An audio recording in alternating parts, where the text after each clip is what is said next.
श्री स्वामी समर्थ. मित्रांनो, स्वामी समर्थ अनेक घटनांमधून आपल्याला वेगवेगळे बोध शिकवण हे देत असतात. स्वामींची लीला ही अद्भुत आहे. स्वामींचरणी आलेला प्रामाणिक भक्ताला स्वामी कधीही मोकळ्या हाताने माघारी पाठवत नाहीत. स्वामी त्यांना काही ना काही हे देतच असतात. ज्या व्यक्तींचा स्वामींवर विश्वास आहे, स्वामींवरती श्रद्धा आहे, अशा भक्तांना वेळोवेळी याचा प्रत्यय हा येतच असतो.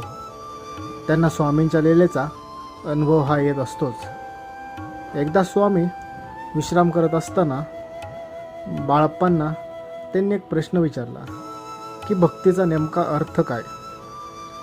बाळप्पांनी तोच प्रश्न पुन्हा स्वामींवरच फिरवला आणि स्वामींनाच ते विचारतात, तुम्हीच सांगा स्वामी. तेव्हा स्वामी सांगतात, भक्ती म्हणजे कोणतीही अपेक्षा न ठेवता निस्वार्थ भावनेने सेवा करणे.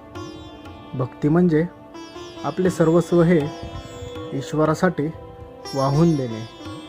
देवाच्या सेवेसाठी कोणत्याही गोष्टीचा क्षणभरही विचार न करता आपल्या तन, मन आणि धनाने देवाची सेवा करणे.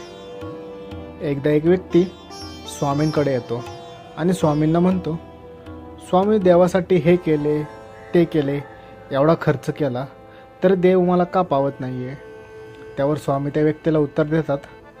स्वामी म्हणतात, अरे, देवाच्या पुढ्यात पैसे टाकले की देव पावत नसतो, कृपा करत नसतो. त्यासाठी देवाच्या पुढ्यात भक्तीच्या राशी ह्या ओताव्या लागतात. त्याशिवाय देव काही तुम्हाला पावत नसतो. आपण मनापासून पूर्ण श्रद्धेने जेव्हा देवाची भक्ती करू, जे काही करत असू ते पूर्णपणे निस्वार्थ भावनेने करू, तेव्हा खरा देव तुम्हाला पावेल. त्याला खरी श्रद्धा म्हणतात. तुम्ही वरवर जे करता त्याला देवाची खरी भक्ती म्हणत नाहीत. देवाची भक्ती ही पूर्ण मनाने, श्रद्धेने व निस्वार्थ भावनेने केली जाते. स्वामी म्हणतात, मनापासून भक्ती असणाऱ्या निस्वार्थ भावनेने आमची भक्ती करत असलेल्या शिष्याची मनोकामना आम्हाला पूर्ण करावीच लागते. त्याच्या आयुष्यात संकट हे आम्हाला झेलावे लागतात. स्वामी म्हणतात, अरे, तुम्ही जर का आमचे असाल तर तुम्ही आमच्या संपर्कात येण्याआधीपासूनच आम्ही तुमची काळजीही घेत असतो. तेव्हापासूनच आमचं तुमच्यावरती लक्ष हे असतेच.